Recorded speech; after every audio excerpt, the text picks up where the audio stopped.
Hi, I'm Drew. And I'm Sam. And welcome to Drewling Samantics.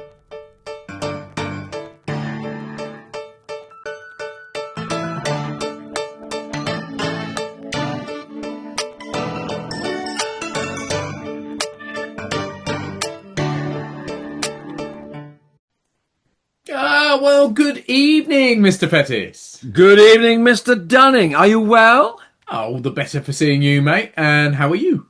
Blinding, mate. And very excited for today's highlight show. Yeah. Best of Guests, season 14. We certainly had a cracking bunch pay us a visit over the last 3 months or so. Oh, we did indeed, buddy. As always, we were really lucky they found time to join us for a good old natter and a good old laugh. Definitely, mate. First crashing through our podcast doors was Jack Tyler Fisher, a brilliant actor and musician who was as full of stories as he was as full of beans. Yeah, I couldn't agree more, mate. He was followed by the extremely talented Saeed Jawad, a man of many talents who has a pretty harrowing story to tell, but thankfully a very happy resolution to it. Yeah. Then we had our first guest from across the pond. Professor Albert Bramante chatted to us about hypnotism, PhDs and the arts, which is a rather intriguing combo. No, you're not wrong there. And our next visitor was the beautiful and brilliant Tilly Burrows, who has made quite the career out of helping people dress and undress. An integral job in theatre, you know. Second to last was writer and comedian Ralph Jones, who I've had the pleasure of working alongside. A very, very funny man with one especially crazy tale to tell. You're not wrong. And finally, the lovely Rachel Fullegar graced us with her presence to talk choreography, lecturing in dance, and how theatre can take many different forms that all need good management. Yes, an impressive collection of creatives, all of whom we are extremely grateful to have hosted on the show. So, rather than us messing about chatting, let's share some of their highlights with our wonderful listeners and our watchers, Sam. Come on. Ladies and gents, we are proud to present to you Drewling Samantics, Season 14, Best of Guests. Side, I mean, it's a joy to meet you, mate. And you've actually done some prep. I mean, we're not used to this level of professionalism, so, you know. Can I be honest? There's nothing on the paper. It's all black. You had us fooled for a minute there. Listen, Sam, this is the acting that I've learned from you. Yeah, you showed me when we were working together how much of a good actor you are, and I took notes. Literally took notes. Are you listening to this? Are you hearing these? I'm just wondering whether you got the right Sam Dunning. So I mean, right. I don't mean it. Of course I don't. Before we get into a slagging match, as said, we are joined by the wonderful Mr. Saeed Jawad. Someone I've had the pleasure of working with fairly recently, someone who's new to you, Drew, but most importantly, someone who is probably new to a lot of our listeners and watchers. So the best way of curing that newness or removing that sort of initial nerves, Saeed, we're going to get you to tell everyone who you are and what you do, please, mate. So basically, I'm a filmmaker and a singer-songwriter, a YouTuber. Oh, well, the easiest way of putting it is that I'm a choreographer, performer, and I was a lecturer for about 10 years at a dance conservatoire in the north of England. But I'm mainly a woman of many hats. I say yes to many things and do most of them as well as I can, but have made some, questionable choices over the years. But yeah, I started off as a professional dancer and had a very interesting sort of journey through my training and came out the other side thinking, I don't think I ever want to dance again. and and recovered from that moment of madness and have had this really strange, curvy career that's taken me to some amazing places. And I think what it's sort of been defined by is that although I think in movement and choreography and dance, actually it's been applied all over the arts, and I've ended up doing photo exhibitions and graphic novels on wallpaper and lots of theatre and visual art, lots of live art, sorry. So yeah, I'm a bit of a chameleon in this whole thing. So I'm Jack Tyler Fisher, if you will. And I'm an actor, musician, and all-round knobhead, really. Yeah. And no, yeah. So I've been an actor professionally for. It just keeps going up, doesn't it? 6 or 7 years now. 6 or 7 years. And a musician for probably even longer, really, playing in bands. That's what I do for my job. And yeah, the reason why I do it, bloody hell, that's a packed out question. I guess it's for the fun of it, isn't it, mate? You know, and to try and do something that gets me through life, being happy, and also still being able to buy the occasional beer and hot dog, if you know what I mean. That is what we strive for, mate. I Oh, want it to is, earn a mate. penny It more is. than a beer and a hot dog costs, and that's bloody going Yeah. up every day. So we need Honestly, mate, as an actor, it's a fucking big part of my outly goings, you know. Is that in your rider then, Jack? You know, when you gig in with a band, it's like everyone else, you know, but Jack Tyler Fisher, beer and a hot dog, please. You know, I'm happy. Absolutely, mate. Beer and a hot dog's the minimum. I think rider wise, it's got to be 6 hot dogs and double the beers. However the amount of hot dogs is, you double that the number. minimum with 6. the You're beers. talking minimum 12 beers, but it could sky's the limit, really. The sky's the limit, man. We're only going up. Do you know what I mean? And there she is, brightening our lives and our days with her gorgeous smile. Miss Matilda Burrows, better known as Tilly, is with us here on Drewling Samantics. Good morning. How are you? Hello. I'm good. I'm just, it's 10:32 in the morning, so I'm awake. Yeah, it's always a good start. And you've just confused all the listeners and watchers because this comes out at 5 o'clock. So Oh, I'm so sorry. It's 5 p.m., so I'm very awake. That's right. I'll do that bit in the edit. It's fine. Yeah, it's fine. Anyway, Tilly, it's so lovely to see you. It's been a couple of years since we worked together. Slightly less since I last saw you because we were at an event. We were. But was that last Christmas? No, was it? I don't know. Oh, I can't remember. My memory is not very good, as people who work with me will advocate. But yes, either way, it's been a little while, so it is wonderful to see your face. Thank you so much for joining us today. Drew, meet Tilly. Tilly, meet Drew. Hi, Tilly. You've both had the pleasure / horrible experience of working with me on numerous occasions, so there is safety in numbers, clearly. However, I'm going to shut up now because I am far from interesting. And Tilly, all the lovely listeners and watchers would love to know why you're here. And by that, I mean, can you tell everyone what you do, please? So I am currently a swing dresser on Hamilton the Musical in the West End. Easy as that. Drew's face there. You were about to say, Drew, do you want to explain what a swing dresser is? Because otherwise we'll get people very confused. I was going to say, yeah. Well, we all know what a dresser is, but what's a swing dresser? What's the exact definition of that? So a swing dresser works a bit like a covering, like performing swing. So we cover every single dressing plot that happens within the show. So at Hamilton the Musical, we have 8 dressing plots, all of which are covered by myself and my fellow swing dresser. Her name is Sophie, and I love her very much. So anytime there is illness or holiday or anything like that, we will step in and cover that plot to make sure that there is still somebody there to do all of the changes that are changes and laundry and all that kind of thing that is required of that plot.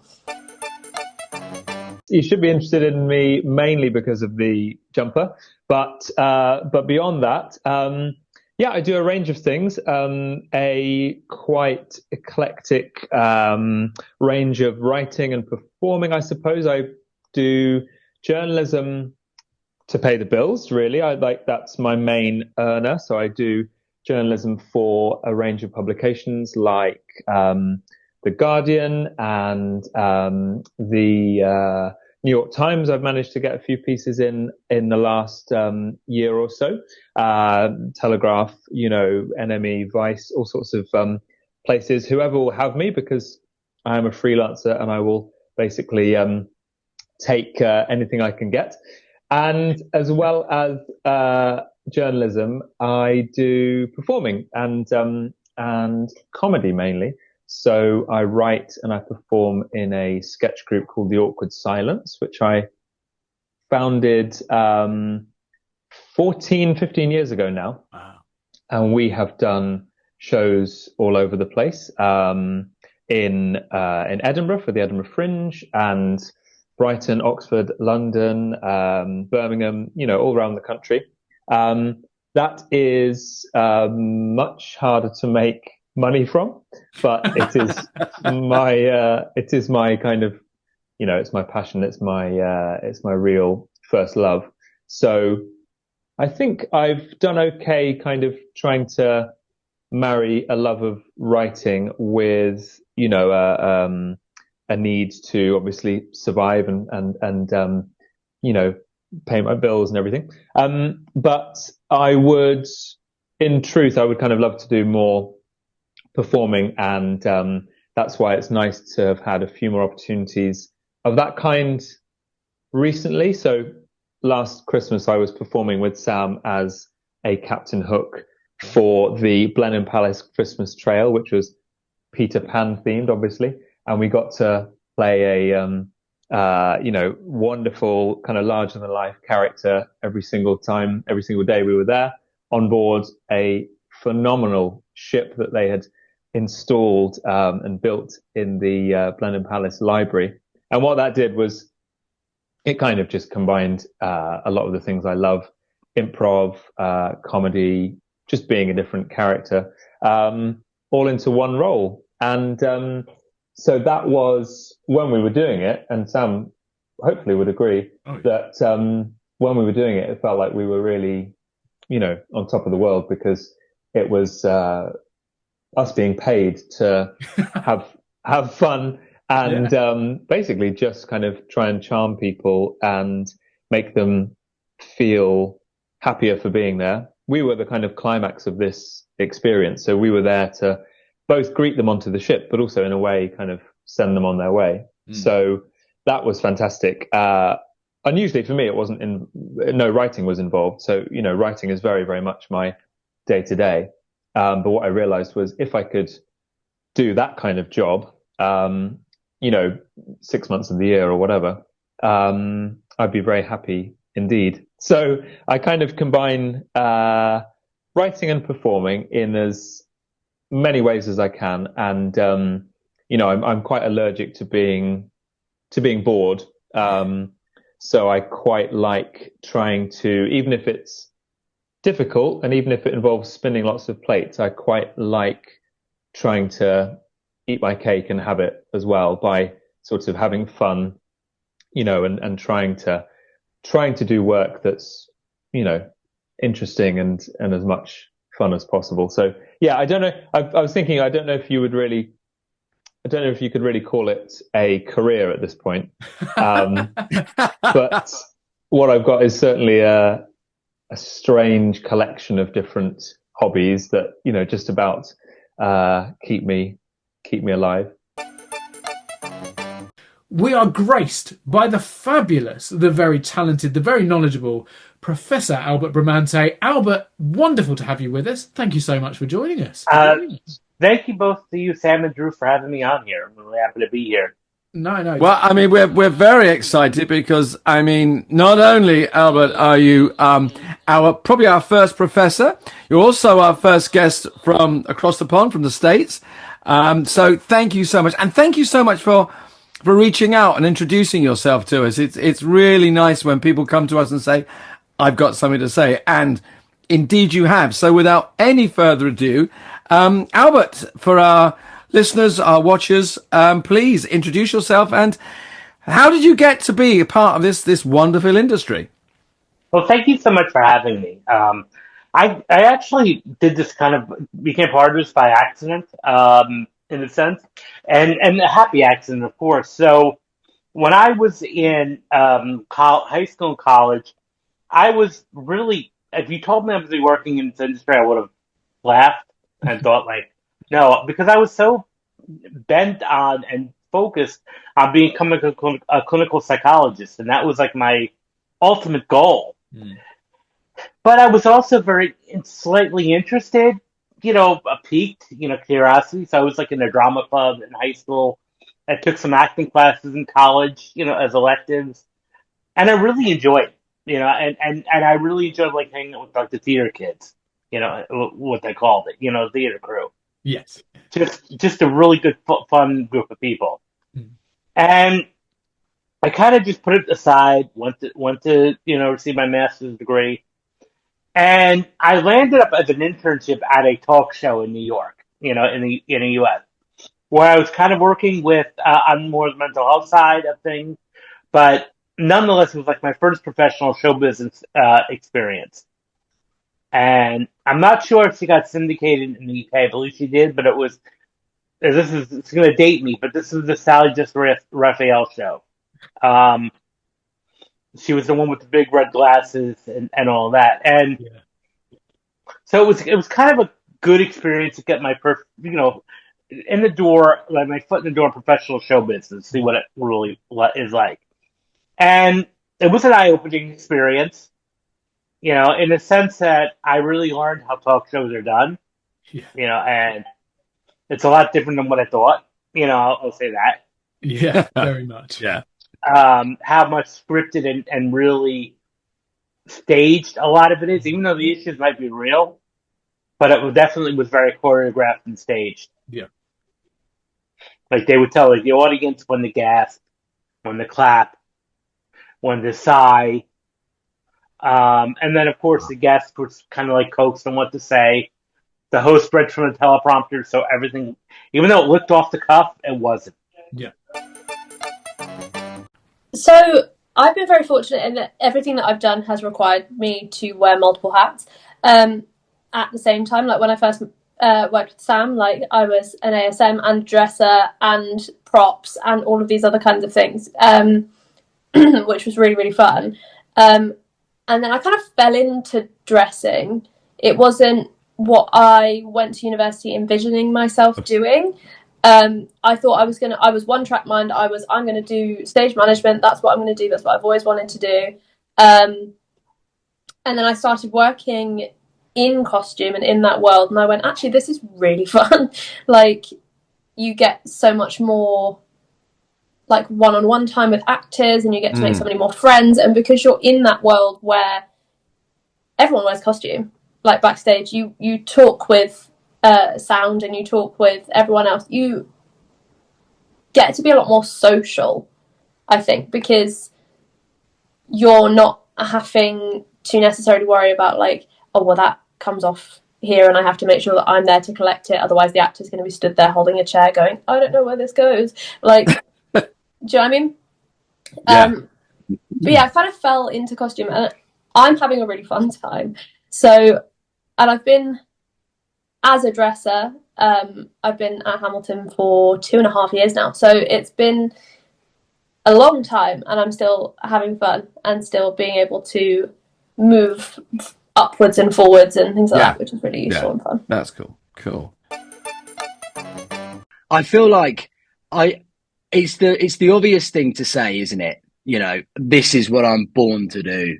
And it's like the kind of nice thing that rings off the tongue. And, and I am incredibly passionate about everything I do. But to be honest with you, as you get older, I always will play music and I will always act.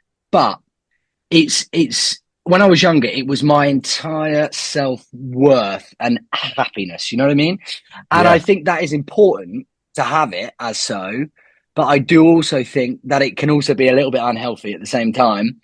I think the main goal, wanky statement number 3 now coming up, is just more to be than that, happy, mate. You've done more than that. No. That's fair enough, dude. Well over 17. But it's just to be happy, man, and it makes me happy right now. It makes me really happy, working with a band and working, as a self-employed actor makes me so happy right now. Who knows what'll happen in 10 years? It could make me bloody miserable. But I've learned to just, I've been very lucky, and a lot of young musicians who I meet at the studio when I'm doing work down there, and also just on the circuit.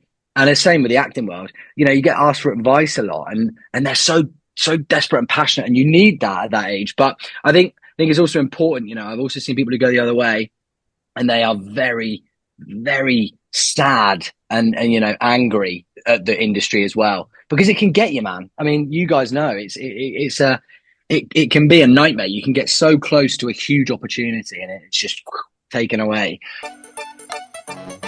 Yeah, so to sort of go back a little bit, I never thought I was going to be a dancer. I didn't do the whole, lots of people who go into dance, they do ballet, tap, and modern from really young. I did one 45-minute ballet class a week, and I was the like little sunbeam in pantos and things like that, but really did not do it. I was very academic at school, and my school really wanted me to apply for Oxford or Cambridge, and so I went on a shadowing scheme because they used to pay for people from state schools or whose parents who hadn't been to university to go to, don't know if they still do it, to go to Cambridge and experience what it would be like and shadow someone there. And I went, and I was very much on that path, and I was paired with this woman, Tess, and she was brilliant, and we had a lovely time exploring all the English literature things that we could explore, because that's what I thought I was going to do. And she said, what else are you interested in? And I said, well, I've realised I've just really liked dancing. And she went, oh my God, I got into RADA and turned it down. It's the biggest regret I've ever had in my life. You should do it now. Wow. And I went, oh yeah. So I rang my mum that night and was like, the thing is, I really like dancing. And my mum just went, yeah, all right. And so I came home and threw all that away and decided to apply to dance schools with no knowledge of what that was going to be like. Really unprepared, very, very raw. I had no idea. Did all of these auditions, and only one place gave me a place, which was the Northern School of Contemporary Dance. And it was on the foundation year. They kind of said, you've got something, but you're so unprepared for this. You need years to get you up to speed. And did terribly that year. Did absolutely terribly. Awful. I was in a great group of people who were incredible and have done some amazing things afterwards, all of them. And I auditioned and got nowhere.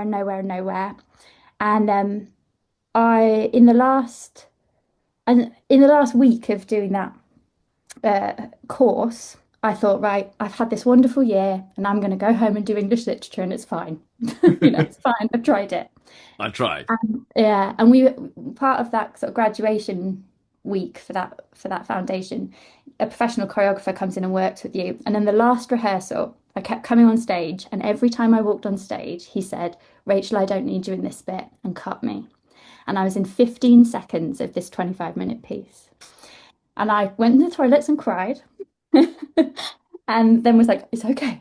And it's okay because they've chosen a couple of choreographies to go alongside this big professional choreographer's piece that had been done by the classmates, and I'm in one of them. And no joke, it was a minute long, this choreography. And I did the show thinking, wow, this is a lovely way to say goodbye. Did this choreography, went home, went to sleep. And I woke up the next day to loads of text messages saying, oh my God, you were amazing last night. My gran can't stop talking about you. And I thought, oh, that's weird. That's weird. And they had this thing called the last ditch audition. And I went into Northern, and it was just me and another person doing what they called the last ditch audition, which is if you had been on a course there and you wanted to go stay on the degree, you could come along. And so I thought, I'll just do it because one last chance, And I got all the way through, and I sat in the interview because they, cut you along the way at the very end of the day. And they said, Rachel, to be fair, we just, wrote you off a bit. But you can't perform like you did last night and expect us to let you go. And so they let me onto the degree. So I had this really weird start where I never quite closed the door on another life. And I think I knew very early on that I wasn't the best dancer, and I wasn't going to be. It was difficult for me to do it because I was way better than everyone else. Things about my body. I had an injury I had to navigate through my training. And so because that happened really early on, I wasn't desperate to be exactly what they wanted. And kind of that allowed me to explore other things. And so I started going, oh, well, it's funny. Sometimes when I open my mouth and speak on stage, everyone laughs. So I might do that a bit more.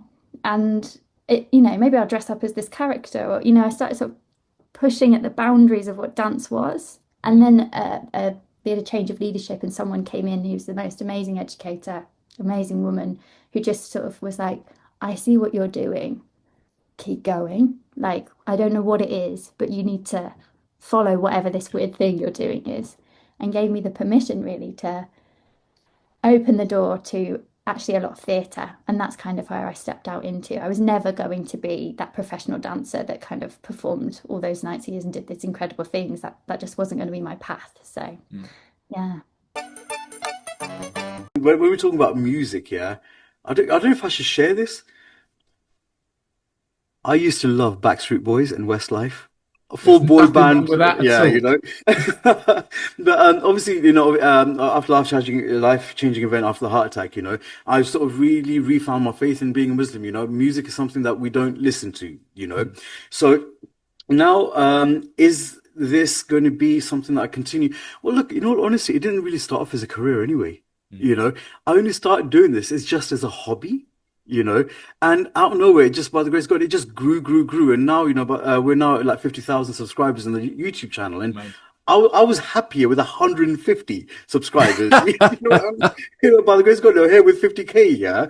So I honestly don't know. I mean, look, I definitely want to continue the music side, okay? Because for me personally, what I feel I'm doing with the music side is everything that I write and sing about are experiences from my own life. And trust me when I tell you, I have a very colorful and varied life, okay, that I genuinely feel that people can learn from. And there's so many stories that I want to tell, and I am telling through the tracks that I'm doing, you know. And if you have a look at my channel, you'll find that pretty much all of them, bar maybe 2 tracks, are very dark. Do you know what I mean? But they all have a very positive spin. And for me, it's very important that whatever projects I put out there, whether it's video, music, client projects, they will have a positive impact on humanity, because that was one promise I made to the man above here, that if you're going to give me a second chance at life, I'm going to do things right, and I'm going to make sure that they're positive. And any project that doesn't have a positive impact, I won't do it. Like, you know, I missed out on that, right? So yes, it is something that I want to continue. Is it going to be something that's going to be my career? I don't know. I really don't know. I mean, I didn't realize, I didn't think that I'd ever be in this position that I am today with my channel, right? So God knows what the future will hold. But what I am very, very set in stone about, okay, is that I will continue to make nasheeds, these vocaloid nasheeds, because I want, obviously, one thing is, okay, that obviously I want my kids to learn from. I've got 3 beautiful kids, you know, and the generation today, even though we say they're cooked, yeah, we know that when we were young, we never used to listen to our parents' lessons, right? But if somebody else told us the same thing, we'd be like, oh, very good, this is amazing. So in the same way, right, okay, my kids have learned more from listening to the videos and the music that I'm putting out there than actually sitting and talking to me, you know. So in that way, you know, I definitely want to leave something for them as well, you know, and to everyone out there. Would I like to get to 1 million? Yeah, it'll be all right, you know. So, you know, I don't mind about that. But I think for me, the main thing is that any project, whether it's music or videos, if that has a positive impact, I'll do it. My goal was to get a PhD, you know, ever since I was a kid. So, Yeah. you know, I was like, I'm halfway there. You know, I already had my master's. I'm halfway there. I might as well just do it, you know, and go for it. I wasn't too sure. Just started, you know, working with actors. I wasn't too sure if this was going to last. So I said, you know, I'm going to go for the full PhD. Yeah. And when it, you know, obviously to get a PhD, it's a, you know, very arduous process. And we have to do, you know, a major thesis or dissertation, you know, which is intense. So, then that's just put it lightly. But we were advised, you know, when I was in grad school, to pick a topic that was really fascinating for us. So the one thing I noticed a lot of times with actors, where they were getting in their own way. You know, getting too much in their head, and even self-sabotaging. Right. You know, like shooting themselves in the foot, being their own worst enemy. And it wasn't just, no, it was multiple. And other people were reflecting on this too in the industry. So I was like, okay, well, for my dissertation again, let me solve a problem or answer a question. Why are actors self-sabotaging? And so that became the major focus of my PhD studies, was self-defeating behavior in performing artists. Right. And I wanted to know what was going on here. What exactly was the drive here? What was causing these actors to, shoot themselves in the foot? Yeah. And so when I did that, received and published my dissertation, graduated in 2015, and then I found that, after several years, I was like, I need to kind of publicize this. This is good stuff. Interesting. So that's what drove me to write my book, Rise Above the Script. Mm-hmm. Which was the foundation. My doctoral dissertation was the foundation for Rise Above the Script. Yeah. When it comes to cast changes, then you guys, then going in at 6:30, that's not on. You're in way before. Oh yeah, we're in. That's a lot of work then. All the time. Yeah. And so when do you know in advance, and what do you do to prepare for a cast change? Because they're not just going to walk into the same costume at all, are they?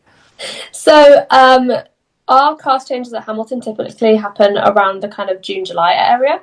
Yeah. And we will start what we call soft cast change, which is where the actors will come in. A lot of the new swings and covers and understudies and standbys and that kind of thing, they will come in and they will start learning a couple of their covers, so that they're kind of ready and they have the ball rolling, because they have multiple tracks to learn in the same amount of time as everyone else. Yeah. So they will be in and we'll see them kind of about, and we'll have new names appearing on schedules for fittings and all that kind of stuff, which is not typically something that I would do. That would be the wardrobe supervisors and the head of wardrobe and deputy head of wardrobe, and the wardrobe assistants that would deal with that kind of side of it. And then, so the week of cast change, we will have rehearsals during the day. It'll be on stage tech and dress rehearsals, Monday, Tuesday, Wednesday. Then we have double shows, so they'll be back at the rehearsal space on the Thursday. They'll be back in on the Friday. Then we've got 2 shows and the end of contract party for the current cast on the Saturday. And then we're all back in on Monday, ready for final dress rehearsal and then opening show for the new cast on that Monday. So it's a long week. Like, I think this year we were in every day for about 11:30, 12 o'clock. And then we were staying to do the shows and leaving at like 11:15, 10:30 every night. And it's grueling and it's difficult.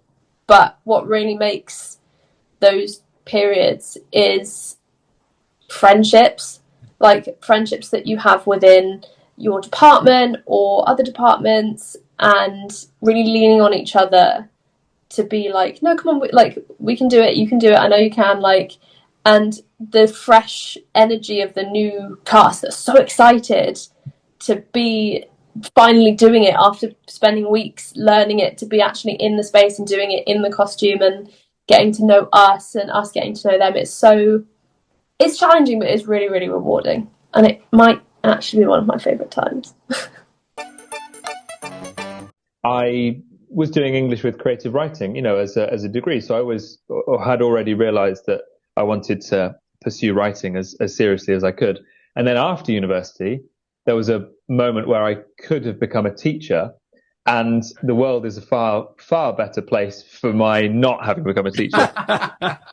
Because my main 2 motivations were that I had watched Educating Essex and I thought it looked quite inspiring. Yeah. And no one should ever really base an entire career, I don't think, on watching one Channel 4 documentary. The second was that you get a huge amount of holiday in the summer, and that would enable me to go up to the Edinburgh Fringe to do comedy shows.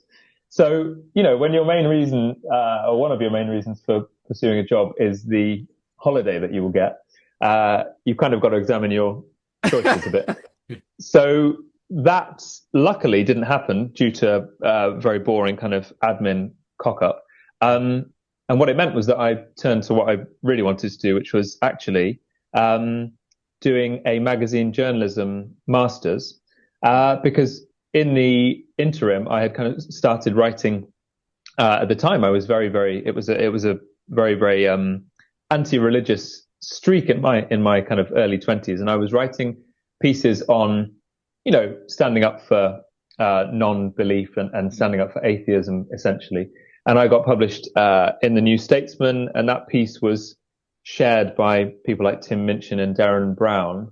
And I think we all on this podcast can appreciate how addictive a kind of an audience is. Yeah. And as soon as you realize you've got an audience, or you're able to kind of, you're able to attract an audience, I think you find that feeling very Moorish, So I relatively impulsively sort of decided, well, I really like this. Obviously, I know I can string a sentence together. I'd quite like to look at making this a viable career. And at that point, I hadn't done any reporting or any real journalism. It was basically just kind of comment pieces and fairly kind of literary journalism. It wasn't didn't require any particular kind of news gathering skill. But I went and did this MA, and it kind of changed my life, because out of that I got kind of internships. I won I was a joint winner of a Guardian Student Media Prize, which meant I got to spend some time at the Guardian. Then I went and worked for a website, which did either of you remember Student Beans? Does that ring a bell to you at all? Does ring a bell. Doesn't for me. Okay, yeah. Andrew, you may not remember it, but it's a company who basically were entirely devoted to making life cheaper and easier for students. So they would give you vouchers for, food and all sorts of student facility. Absolutely brilliant thing. And they launched a website which was essentially a kind of BuzzFeed for kind of 18 to 24-year-olds. So I wrote for that for about 9 months, and it was both phenomenal because it was my first paid writing job, full-time salary, but also terrible because it was so badly run that we were all terrified that any day now we could be fired for not hitting targets. We would see people leaving, having been let go, essentially every other day. Wow. And I was threatened with being fired because I wasn't hitting my targets. And this is the horrible thing, that it was measured entirely on how many people are seeing your piece. If it's not X per month, you're not a good writer, and you can piss off. So I was very, very close to being fired. Then, as I was on the verge of being fired, my editor was fired by the person above him. And so the man that was threatening to get rid of me was then just let go himself. So I stayed on with this amazing reprieve, like I was about to be eaten by, a shark, and then something else just ate the shark. It probably would have been better if I had a few years, just to kind of go into normality a little, and just work painting bloody walls or something. Do you know what I mean? Just to do stuff that takes you out of the kind of bubble, because it can be a bubble. It's the most incredible bubble in the world, and that's why you just need to have a firm grasp on kind of, this is important. This is really passionate to you. But at the same time, it's not the end of the world. Do you know what I mean? It's something you love doing. And if you start to sort of, because as you guys will know yourselves, when you start to take on work at the beginning, with the greatest of respect at all different sort of lines of work, you take everything. You know what I mean? You take everything you can possibly take on, and you work out, like anyone does, what you like and what you don't like, and it's the same as any other job. You might not want to be a vet, but you might love, being a builder. It's just working it out, isn't it? Do you know what I mean? Some don't want to put their fingers up a cat's ass, and some want to fucking bricklay. Do you know what I mean? It's up to you. To be honest with you guys, I've only been doing this for 6 years. Before that, before 2019, I had never picked up a camera, couldn't sing to save my life. I was in recruitment for a good 22 years, running my own recruitment firm, But on 27th of February 2019, I had a heart attack, right? My fault entirely. It was my fault entirely, right? Because I had too many doner kebabs, too many biryanis. Plus, guys, man, I was 120 kg, you know? So when I used to go to work, yeah, I used to sit next to everybody. Like, that's how big I was. Seriously. When God said, let there be light, he told me to move, you know? I was massive. So while I was in hospital, right, there's only so much Netflix you can watch, you know? Right. So I got bored. I got absolutely bored. So I thought, okay, what else could I do? So just randomly picked up my phone, just started videoing things that were happening around the ward, you know. And one day I was scrolling through YouTube and I came across a video that said how to edit on your phone. I thought, interesting. I got a few hundred clips sitting in hospital doing nothing. Let me watch it. Watched it, started putting it together, and I was like, yeah, bro, this is all right. You know, I'm enjoying this. So I continued like sort of editing and stuff like that after I came out of hospital. And a friend of mine actually asked me to make a video for him for his own recruitment firm. So I thought, all right, cool. So, you know, we got him to dress up as a baker. And by the way, he's a really posh English gentleman. He's like, oh, hello, how are you? Oh, you fantastic. You know, he's one of those guys, right? So I got him to dress up as a baker to bake a cake, right? And he's making a god awful mess of that cake. Like, you know, there's flour here, egg here, batter everywhere, you know. So at the end of the video, yeah, he's got the abomination of a cake in front of him. He pushes that to one side and says, look, we're bad at baking, but brilliant at recruitment. Now, that video got nominated and shortlisted as the best marketing video of 2019. And at that point, I thought, you know what? I've done recruitment 22 years, you know, I'm not really enjoying the lifestyle of recruitment anymore. So let me just go into this head first. And every single person, your family, your friends were like, bro, you're mad. You got a recruitment business that's thriving and you're just going to throw it all away and go into something, yeah, that's got no future, no, you know, sustainability. And I was like, well, I might as well try it, right? Because I've already been once on my deathbed. I don't ever want to be on my deathbed again thinking if only or having regrets. I'd rather do it and fail and say, you know what, I tried. A genuinely shocking story, and that wasn't a deliberate pun there. No, but a hugely positive and inspiring outcome. I raise my drink to Saeed's resilience. Yeah, I'll join you, mate, but first, I need to top mine up.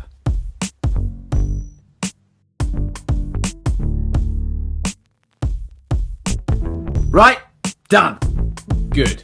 So here's to many, many more years positivity and creativity for us all. Indeed. And now we should check out the many, many more highlights of Saeed and our fabulous guests. Absolutely, mate. How about a story of thieves and underwear to kick us off? Sounds perfect. I did a job years ago. It was a TIE type tour, and it actually spanned over 4 years. We did lots of different like mini tours over the 4 years. And I met one of my absolute best friends doing it.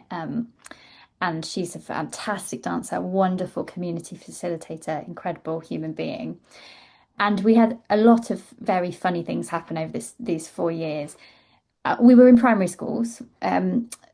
One of my funniest experiences was that she was wearing a thong, and the thong came up over the back of her trousers. The whole performance, it was so visible that I was, you know, 250 children in this hallway, male teachers at the side doing this kind of like, she had no idea, doing the whole thing with this big thong out. And she was, bless her, absolutely mortified, but it was just all I'm sure everyone could think about as it was happening. And it wasn't a great show. So I'll leave it there. It wasn't a great show. It was very DIY. At one point, we were supposed to have a bike. We had a tiny wooden stool. And she said, I'm going to get on this stool and I'm going to ride all the way back to my house. And it was just ridiculous. A real cringy moment. But it really hard to stay together. But the one massive memory I think about a lot is that we had done a show in the morning in a school and we were doing a show in the afternoon, and we decided to go back to our hotel on the Isle of Man in the middle to like really quickly have lunch, get changed. So we got in, and then we realised we were going to be late because we had to get across the island, which isn't far, but we ran all the way down the stairs, causing quite a like bang, bang, bang, bang, bang, bang, bang. Ran through the bar, ran through the reception, and ran up the road towards this car. And the hotel manager came steaming out of the door shouting, "Thief, thief, thief. And they thought we'd stolen the charity money, that we'd come in, run and stolen the charity like pot on the side of the bar. And so then we sort of turned around and he was like, because he knew us really well by that point, because we'd done 4 years of work there. He was like, "Oh, girls, I just thought you were stealing from me." So we were like, "We have to go. I'm sorry." We ran back and cleared it up afterwards, but it was like proper, it was one of those jobs that I loved very dearly, because you kind of you do everything yourself and it's great, and I loved working with my friend, but because you're doing everything yourself, these things happen. And yeah, we did not steal the charity money. I just want to make that clear. You have your doctorate and you have your background in clinical psychology. You've got your passion for performance. You've got the management of people and talent. How does that all link in, and how do we then get to hypnosis? Because there's another, just another a whole pathway. layer. Absolutely. So, going back to my study in psychology, in a sense, when I was going for my master's degree, I specialized in marriage and family therapy and counseling. And some of the people that we learned about and studied, like their models of therapy and counseling, were very solution focused, not drawn out, talk, years on the couch. It was more solution focused, action orientated, unconventional, I would say. And I was always drawn to that, and when I was going for my clinical psychology, they even enrolled in a PhD program that was clinical psychology. That's what I started out as. And I did all the coursework for clinical work. So I'm a clinical psychologist by training, not by practice. So there's a difference there, because I'm not licensed, but I have all the training to be a clinical psychologist. Yeah. And I wasn't really, I started to get a little not interested in it anymore, because I felt, again, it was too drawn out, labeling people as always bad, or putting a diagnostic on them, diagnosing and labeling them. And then I kind of remembered the solution focus aspect of things. And I was reading an article in Psychology Today magazine years and years ago, and there was an advert in the back that was learn hypnosis. Okay, well, so I was interested. Yeah, I didn't know much about it. So initially it was my first formal introduction to it was a video course, and this is fun, this is interesting. I stuck it behind me. Then a couple of years later, it kind of brought back, I started reading about all these case studies about people overcoming, setbacks and healing from trauma very quickly, under hypnosis and therapy. I was like, okay, this is interesting. So then I saw where I'm at, not too far from me, there was a school that was offering a 3-month, in-person certification. I was over 160 hours of classroom training, and over 3 months. And I said, let me do this. And then it just became so natural. And then, of course, I did many other trainings after that. So the one thing I like about, hypnosis is how fast it can work, and how effective it can work, and how it uses a lot of the principles of psychology and psychotherapy, but just in a much speedier way. And that kind of led me to, really looking at, well, can this help with actors with audition anxiety, stage fright? Another aspect that could start to really help with is getting out of character. Now, we talk about getting into character, but I've noticed a lot over the years, a lot of times actors, because they're empaths and because, well, you're sometimes embodying a role for a long period of time, you're in a play or in a film, and so maybe you may be playing a character for an extended period of time. Yeah. And so some of the actors, because they're told in their training, get really immersed in that character's life. And sometimes get a little bit lost in that character. Yeah. And they almost start to kind of lose their own identity. And therefore they're even traumatized or experience some type of trauma after it's over. Wow, yeah. Like they actually start showing symptoms of PTSD, post-traumatic stress disorder, even way after the role is over. Mm. So a lot of people don't understand because it's like, well, you're just playing pretend, but it's much more than that. There's only two things that you need, okay, for anything, whether it's creative led or just generally in life, okay, especially creatively. If you have your phone and you have this and that, that's all you need. Honestly, that is all you need, you know. You're only limited, in my humble opinion, okay? You're only limited by your own limiting beliefs. So if you say, I don't think I can do it, well, whether you think you can or you think you can't, you're probably right. Do you know what I Yeah. mean? You know, Yeah. and you're not going to know until you actually dive in and try. And you know what, man, it is the scariest thing, okay, to go and do something that is something totally new, and especially with filmmaking, right? Okay, a lot of people still ask me nowadays, right, that listen, you know, I want to be in front of the camera, I want to start a YouTube channel, and these people are really intelligent, really good at what they do, and they have a lot to offer, and they're like, but I can't be in front of the camera, I'm shy. Well, dude, do it. You didn't when you were born, you didn't learn how to ride a bike, did you? Yeah, you had to learn. Okay, so they're like, okay, well, how do I do it? Very, very simple. And this is advice I give to everyone. Whatever you want to do, okay, whatever it is, and if you're too embarrassed to send it out to anyone or to share it publicly, not a problem. 5 minutes a day is all it takes. 5 minutes a day.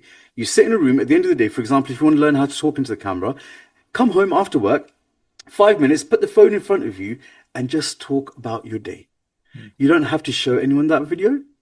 You don't have to ever let anyone know it even exists, you know, but it's your practice. And you can then go back to the first video you filmed of yourself or of anything, and then 2 years on, look at it and see how far you've got.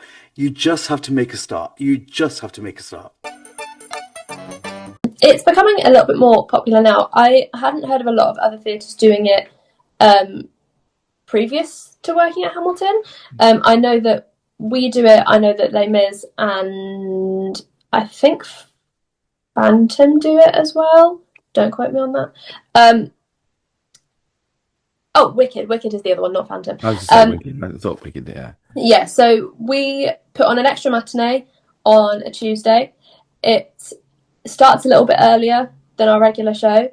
And what we do is we invite schools from the surrounding areas that might not necessarily have the access to be able to come to a theatre and see a show like ours in their everyday kind of like lives. And we put on a show for them with full everything. It's an extra matinee show. But then after that, we invite them to stay in their seats and we put on a 15-minute, for lack of a better term, like display, where we will come out and we will talk to them and they learn about lighting and they will see the DSM cue part of the show. The DSM will come on stage with their book and they will cue it whilst everything is happening on stage. And they'll cue Revolve and Flies and all of this kind of stuff that they wouldn't necessarily have noticed or have thought that, oh, that's a person doing that job. We will do a costume change on stage for them.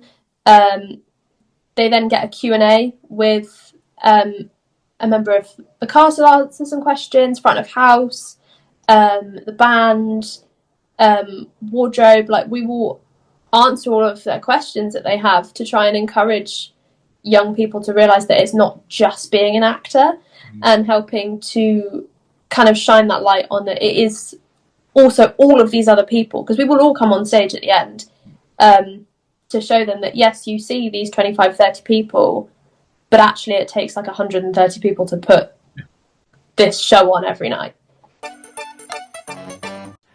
Is that another buzz to it? Is that the extra buzz of going, I wrote this, but also we've got to get it right, you know, we you know.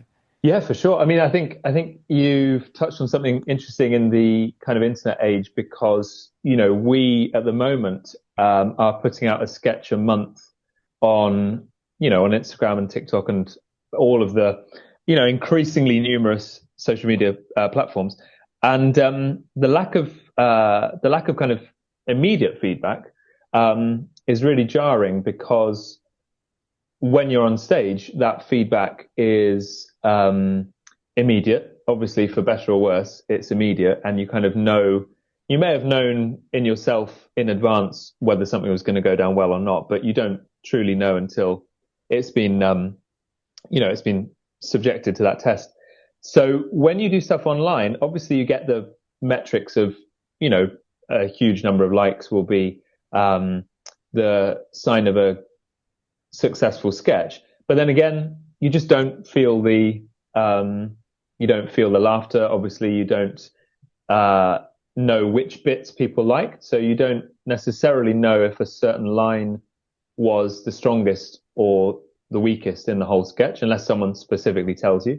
But crucially, just geographically, you're nowhere near the people that you're performing to. So I think journalists who write and don't have that live element to their careers, because most journalists aren't big-headed egotists like me.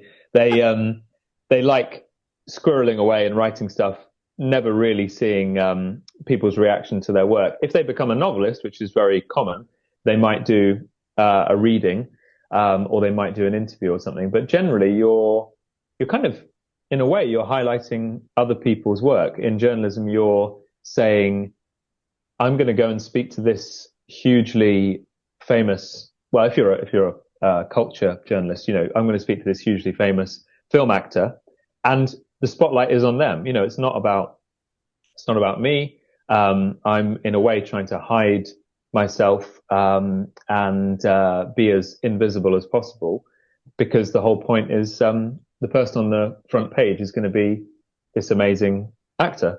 So I couldn't only do that because as I say, my ego is too big, but also I think the thrill of that live, very, very thrilling response from a very, very real physical audience is, as you guys know, so important and so kind of invigorating that it would be really hard for me just to do fiction writing at home, just to do journalism at home, and then publish it and not really. You get the feedback, but you don't get that visceral response. So what happened was, just going back a tiny bit, is when I was at high school, I was about 14, and that was when I started to get into acting and performing properly, I guess. I'd been doing it before, but that was when I was like, I think I might want to do this for a living. And I was playing in the bands then, not the same band I'm in now, but my first band. Well, my second band, but the first one was interesting. So Are we just leaving that there? That's all that needs to be said. Yeah, it was great. If I'm honest with you, it was bloody brilliant. My first band. We were like 11, 12. We were gigging around Norwich. No, we weren't. We were 12, 13, maybe to 14. So 12 to 14, not quite 11, but 12 to 14. It was high school, so you're 12 at high school, aren't you? Yeah.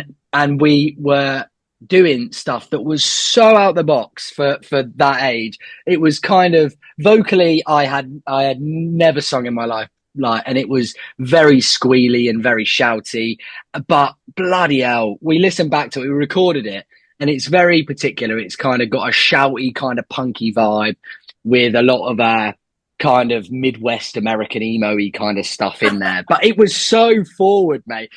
I listened to it back with my pals. I'm still best mates with the two lads I was in the band with. And that was the first band I was in. And I don't do it justice there. That's why I didn't leave it when you said, are we leaving that there? Because it was great. But it was just so like, we used to rock up to gigs and you'd have 20, 25-year-olds.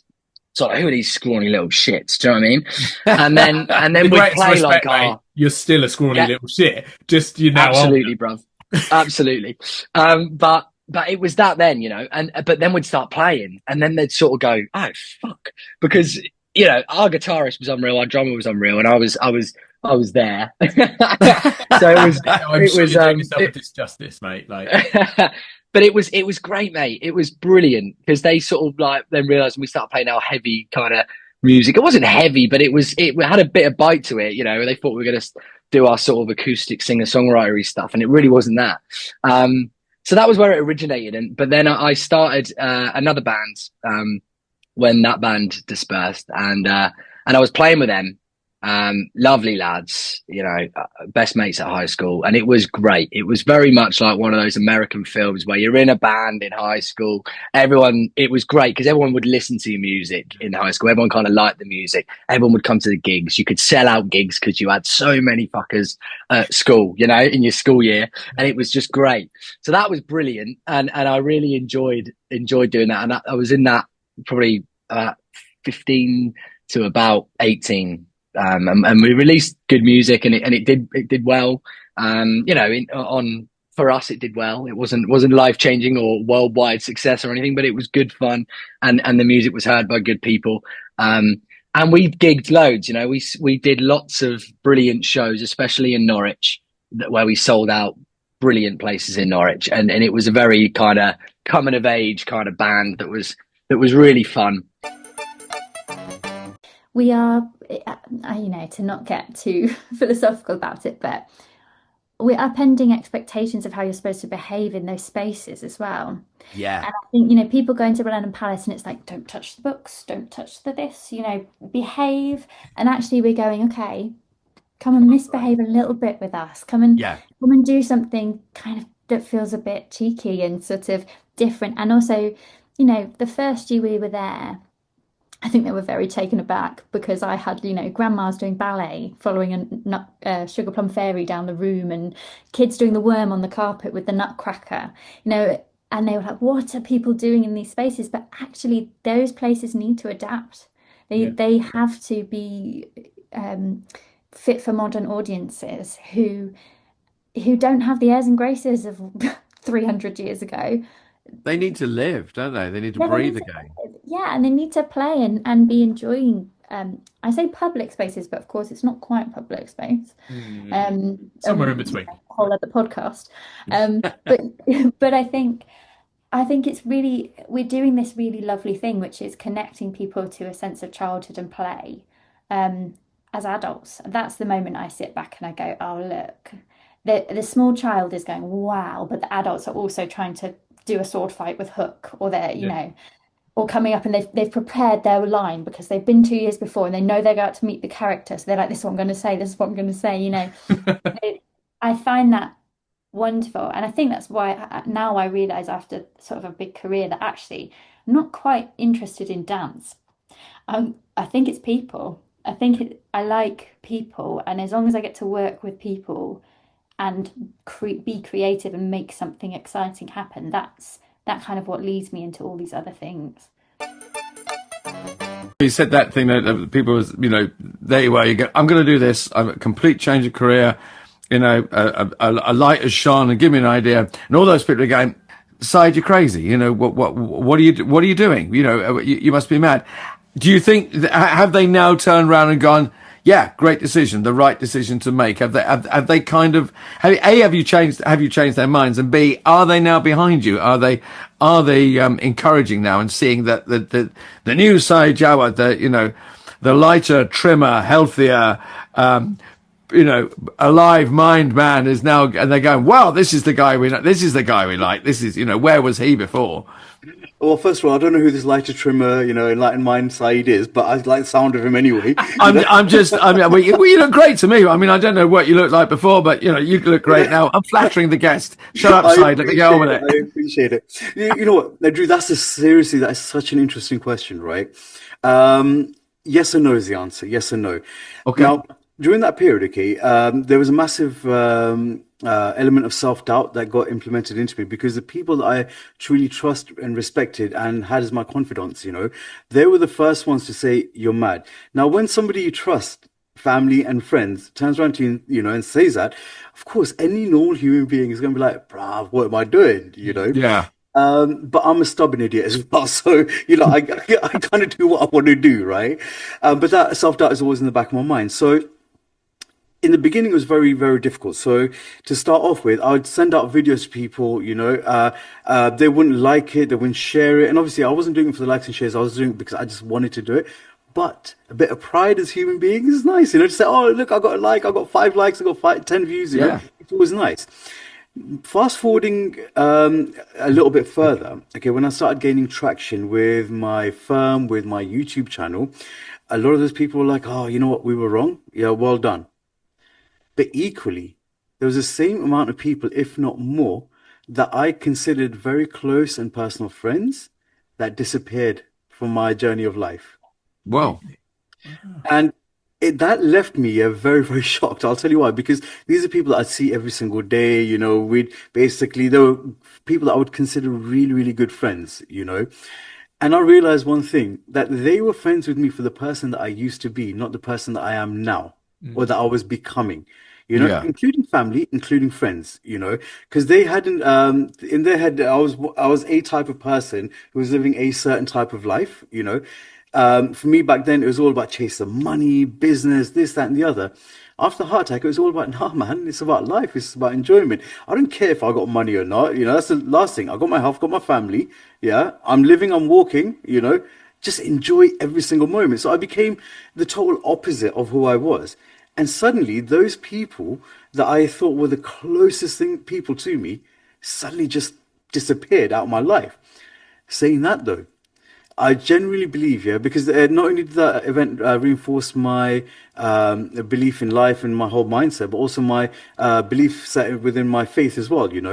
God then put other people in my life, who have suddenly, become very close friends who share the same opinions that I share as well. Now, fast forward to today. The same people, okay, that were telling me no and said, look, you know what you're doing is really good, are now some of my biggest supporters, okay? Those people that I lost along the way are the ones that are now coming to me saying, listen, Said, can you help us out as well? Okay, so my one piece of advice would be, don't ever count anything out, because you'll never know what you're going to do, especially if you choose to work panto. So there was the panto that we did over lockdown.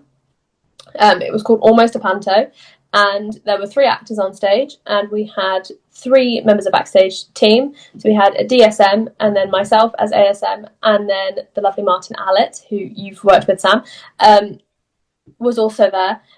We were running the whole shop by ourselves, and there was part of it where we had the crocodile from Peter Pan.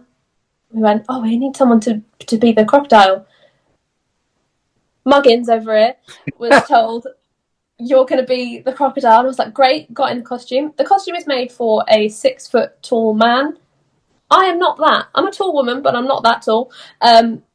So I am in this crocodile costume, pulling myself along. I'm on a dolly, pulling myself along, army crawling myself along on stage, trying to see, which I cannot. And if you've worked at the Jack and Me before, you know that the stage, and then you have immediately audience. So I'm swinging this crocodile costume about. There was one point I nearly went straight off the end of the stage because I couldn't see. I had to come on, immediately turn around, and then go back off into the same wing. There was one time I got caught in the cloth and I couldn't see a thing. I couldn't move. I couldn't do anything. Cut to Callum having to pick the top of the crocodile up and shove me off stage because I couldn't move and I couldn't do anything. I was just literally floundering on stage, and it was probably very funny to everyone else that was watching, but I was dying a little bit inside. We have all the answers that we need within us, and so one thing I would really say is stay committed to what you want to do. If it's acting, no matter how challenging it can be, always remember why you got into this and what drew you to this field. And most of the time, it's passion for telling stories or giving characters a life. So remember that what you're doing and stay committed to that for that reason. And don't try not to listen to the outside noise that you may hear. But I would encourage you, your listeners and everyone listening to check out my book, Rise Above the Script. It's on Amazon. I have it as a book and a audio book as well. So if you want to listen to, and also check out my website, albertbramante.com. And I have a whole host of things there, audios and things of that nature. I guess the beautiful thing that I want to really send home is just the magic of music and the magic of alcohol. I think the beautiful thing when they mix is, I remember a story when I was in my second band. We were in the heights of high school and sixth form, and we were playing big shows. And I had an amazing drummer who I won't name because I don't want to embarrass him. And he was a brick shithouse. He was the opposite of a hobbit. He was 6'4" and a brick shithouse.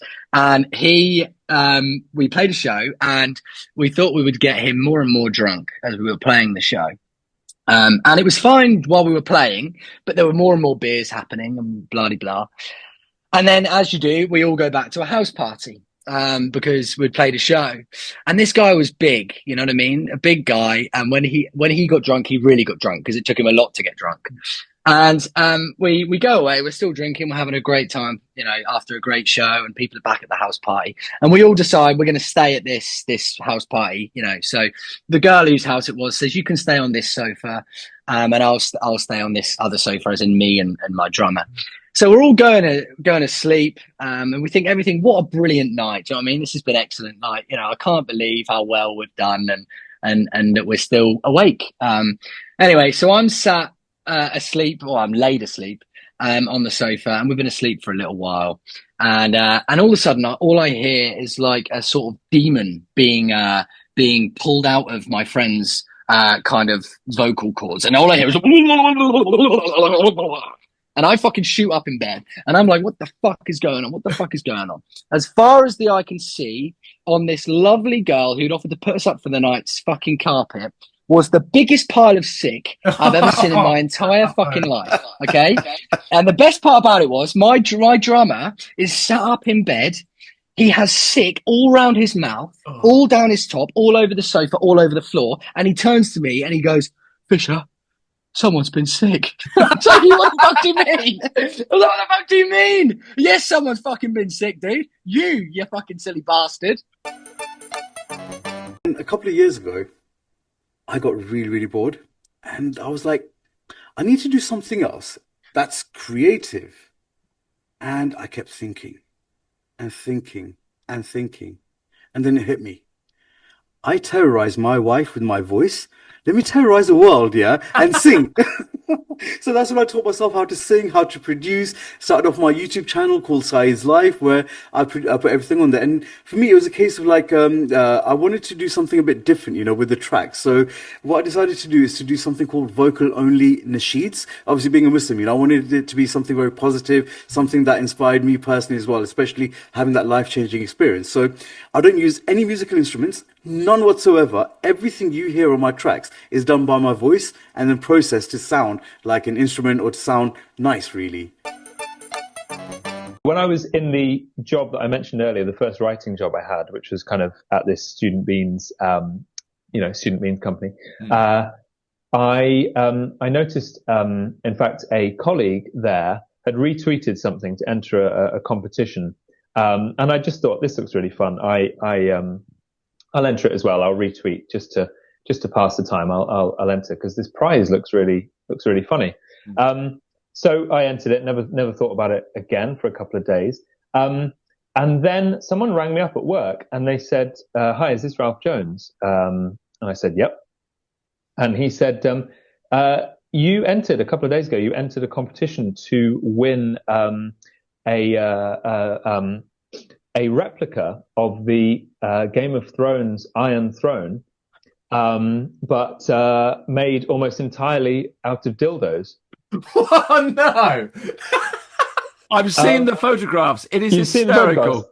Excellent. So he said, "Yeah, you entered this competition, as you well know. You entered this competition. You've won the Throne of Dildos. It's yours.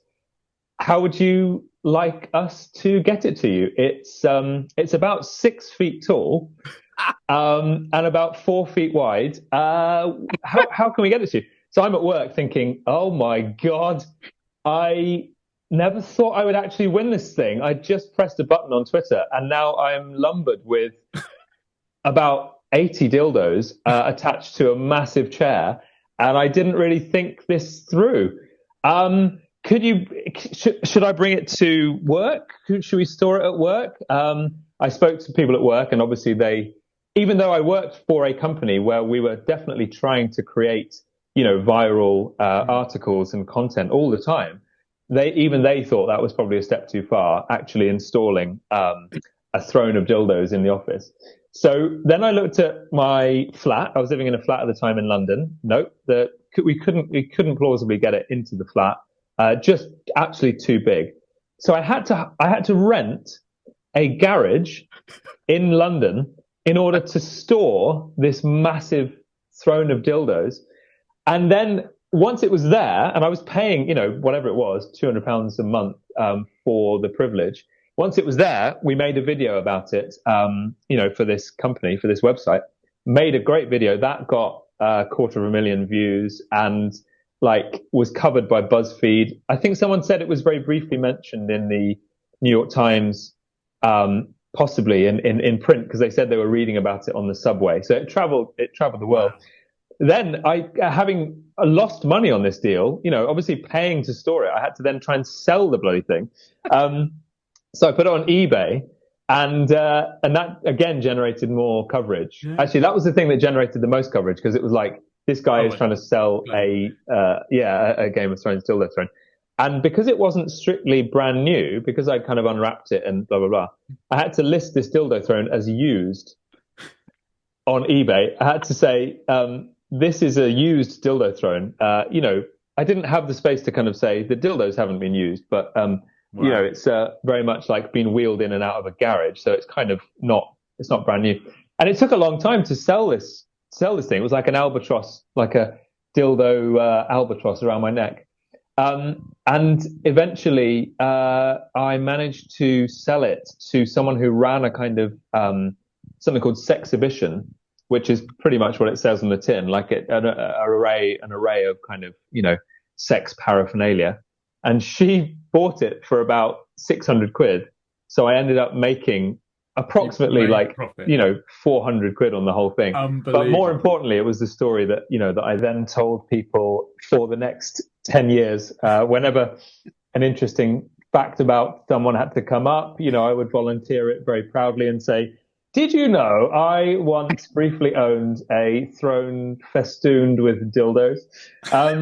And it, in fact, helped me get my job at Shortlist magazine, which is extraordinary when you think about it, because the kind of thing that if you learnt about that, of anyone else, it might be enough to disqualify them from a job or put them on some kind of register.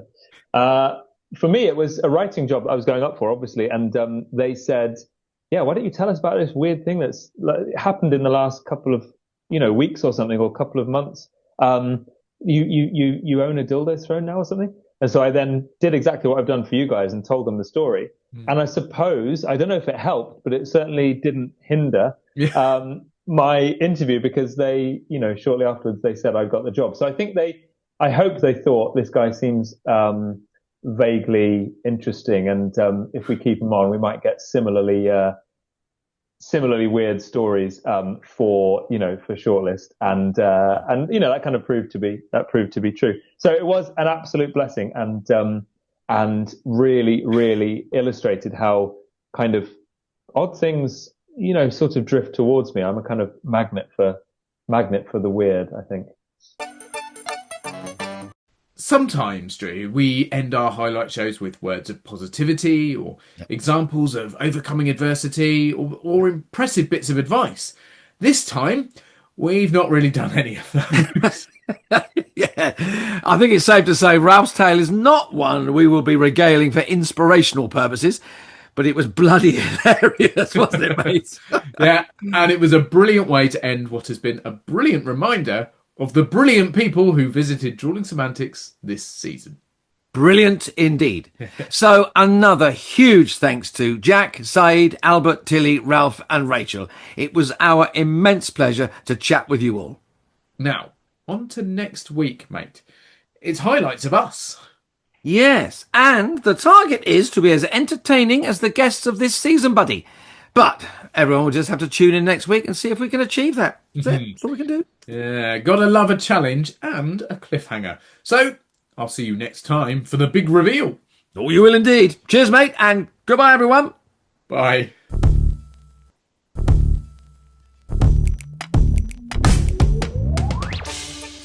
Thanks again for watching this special highlights episode of Drewling Samantics. Remember, you can watch all our previous episodes in full. And make sure you subscribe to our channel and turn on notifications so you never miss a new video. Don't forget we're also available as audio only. Just search Drewling Samantics in any good podcast app. And please support us on social media. All our links and handles are on screen now. We love welcoming new followers and subscribers, so why not share with your family and friends so they can join in too? Thanks very much. See you next time.